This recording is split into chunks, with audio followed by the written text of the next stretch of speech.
आज देखिए, और उस बीच देखिए आपको ये भी बता दें, कल रात जम्मू शहर एयरपोर्ट पर पाक की तरफ से गोले दागे गए, हमले को नाकाम किया गया है। जम्मू एयरपोर्ट पर बड़ा हमला यहां करने की कोशिश की गई। पुंछ सांभा में भारी गोलाबारी की गई है।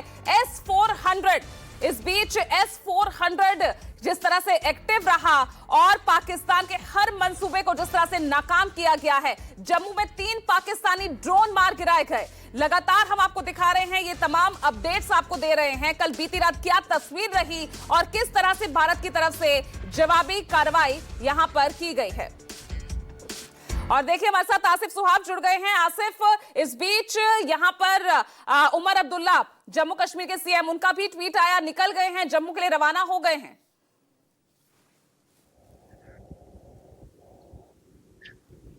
जी बिल्कुल, उमर अब्दुल्ला कल से ही लगातार यहाँ पूरी सिचुएशन को मॉनिटर कर रहे थे। एक तरफ एलजी मनोज सिन्हा तो दूसरी तरफ मुख्यमंत्री उमर अब्दुल्ला और उनकी पूरी कैबिनेट लगे हुए थे। जिस प्रकार से पाकिस्तान की तरफ से युद्ध थोपने की पूरी उनकी तरफ से कोशिश रही और उस कोशिश को कैसे Indian army, Indian armed forces ने नाकाम किया। यहाँ उमर अब्दुल्ला आज सुबह जम्मू के लिए रवाना हो गए क्योंकि हवाई यातायात बंद है। श्रीनगर, जम्मू, सारे एयरपोर्ट्स बंद पड़े हैं। तो सुबह वो यहां से बाय रोड जम्मू के लिए रवाना हुए हैं और उमर अब्दुल्ला ने जानकारी दी कि वो स्थिति का जायजा लेंगे जम्मू में। जिस प्रकार से वहां पर पाकिस्तान द्वारा युद्ध के हालात बनाए गए, उसके चलते जो भारत की आर्म्ड फोर्सेस ने उस कोशिश, उस हमले को नाकाम किया, उसके बाद वहां पर किस तरह की स्थिति बनी हुई है। और जम्मू में रात के दौरान भी जो लगातार युद्ध विराम उल्लंघन पुंछ राजौरी के इलाकों में हुआ, वो वहां पर लोगों को किस तरह से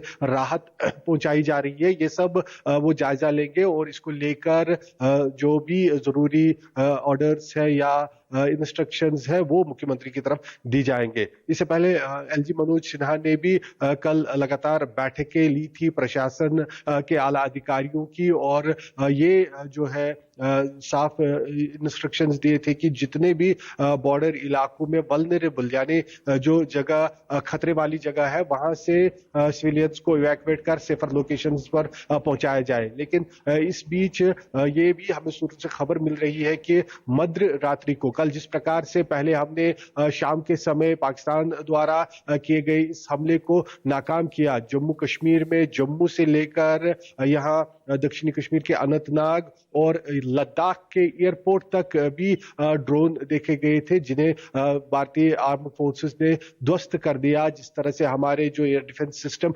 एक्टिवेट हुए, तो हर जगह पर पाकिस्तान की जो कोशिश थी हमला करने की, उसे नाकाम कर दिया और कहीं पर भी उस हमले के दौरान हमें कोई फॉर्मेशन पर या कोई सिविलियन इलाका पर नुकसान नहीं हुआ। इसके बाद सूत्रों से जानकारी मिल रही है कि रात के दौरान एक बार फिर से पाकिस्तान की तरफ से रॉकेट और ड्रोन के जरिए जम्मू सिटी पर दोबारा से हमला करने की कोशिश की गई थी, लेकिन उस कोशिश को भी यहां पर आर्म्ड फोर्सेस ने नाकाम कर दिया। जम्मू कश्मीर में लगातार हाई अलर्ट बना हुआ है। एक तरफ फोर्सेस जो बॉर्डर्स पर है वो हाई अलर्ट पर है, तो दूसरी तरफ प्रशासन भी हाई अलर्ट पर है किसी भी तरह की स्थिति से निपटने के लिए। और यहाँ कश्मीर घाटी में उत्तरी कश्मीर के उरी सेक्टर में नियंत्रण रेखा के पास जो कल पाकिस्तान की तरफ से फिर युद्ध विराम का उल्लंघन करते हुए काफी ज्यादा शेलिंग की गई, उसमें अभी तक एक महिला की मौत हो गई है, 8 अन्य लोग घायल हो गए हैं और घायलों को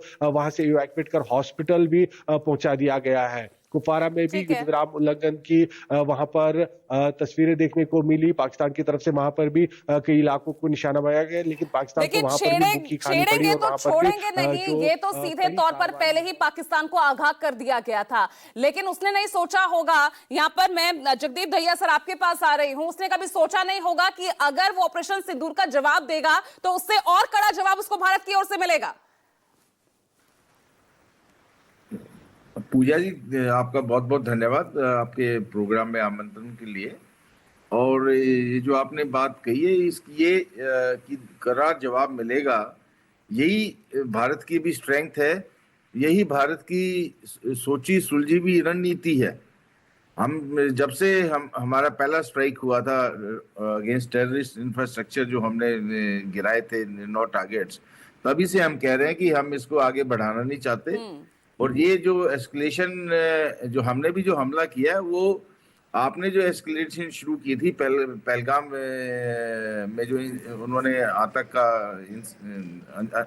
आतंकवाद को अंजाम दिया था, और यही बात हमारे फॉरेन सेक्रेटरी साहब ने भी बताया था।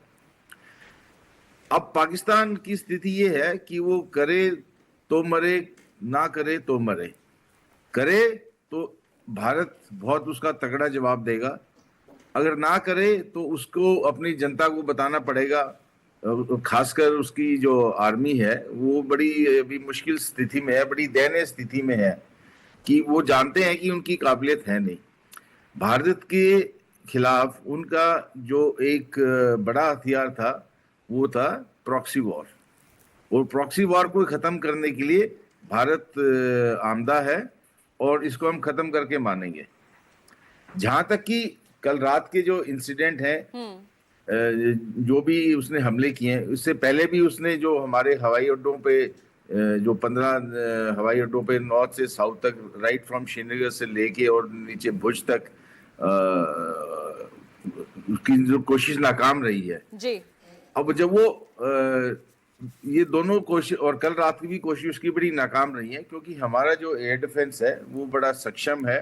इट इज वो बिल्कुल मल्टी लेयर्ड है और मल्टी टीयर्ड है। मल्टी लेयर्स का मतलब होता है कि लॉन्ग रेंज जो S-400 और S-400 के अलावा एयर डिफेंस के लिए जो हमारा जो एयर स्पेस है उसके लिए एयरक्राफ्ट भी इस्तेमाल किए जाते हैं। ठीक है सर, इस बारे में हम आगे और चर्चा करेंगे। आप प्लीज हमारे साथ बने रहिएगा। ग्राउंड जीरो से भी तमाम रिपोर्टर्स हमारे साथ बने हुए हैं। एक छोटा सा ब्रेक ले रहे हैं और साथ ही आपको दिखा भी देते